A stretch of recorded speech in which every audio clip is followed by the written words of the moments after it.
Assalamualaikum warahmatullahi wabarakatuh. Yang terhormat Pak Darmon serta teman-teman yang saya banggakan. Perkenalkan, saya Muhammad Al-Adabi dari NIM 2207-3060. Nah, di sini saya akan menyebutkan nama komponen serta fungsi dari komponen-komponen sensor. Baik, kita masuk ke sensor yang pertama. Di sini ada TPS, Throttle Position Sensor. Itu berfungsi untuk mengukur sudut throttle pada throttle. Nah, ketika kita menekan gas pada kendaraan, pastikan katup penutup pada throttle itu membuka menutup. Nah, jadi sudut itu diukur atau dibaca oleh sensor TPS.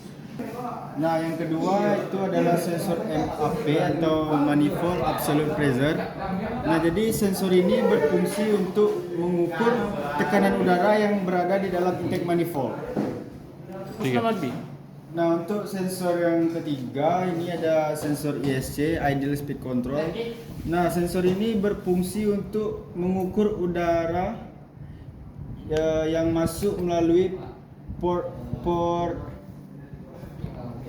throttle katup gas pada saat posisi katup menutup. Nah, atau untuk mengatur naik turunnya RPM saat idle. Nah, untuk sensor yang keempat ini ada sensor VSV, Vacuum Solid Valve. Jadi VSV ini berfungsi sebagai membuka saluran uap bensin dari tangki bahan bakar. Selanjutnya sensor yang keenam ini ada sensor CMP atau Camshaft Position Sensor.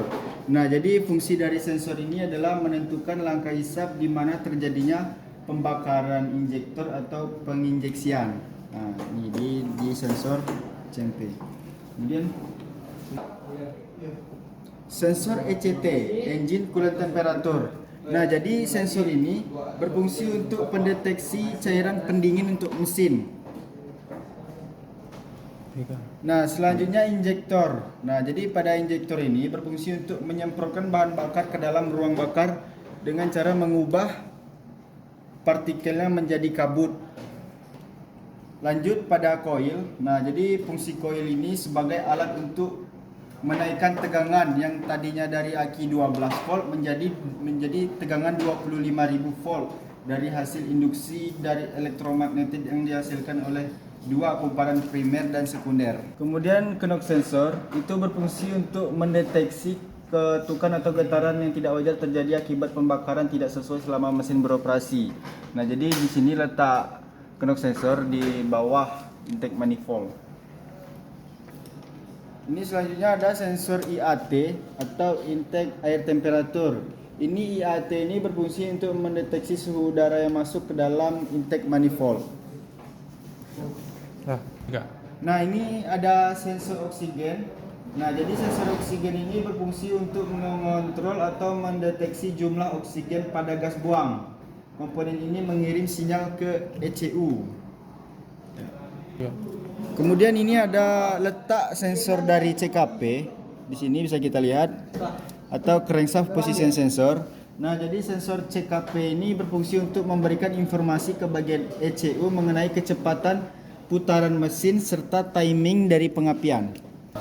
Nah, jadi di bagian aktuator ini terdapat cooling fan yang berfungsi untuk menggerakkan kipas saat terjadi kenaikan suhu pada mesin. Kemudian ada ECM, Electric Control Module. Nah, jadi fungsi ECM ini akan menerima sinyal dari sensor-sensor kemudian dikirimkan menuju ke aktuator. Selanjutnya ada pompa minyak.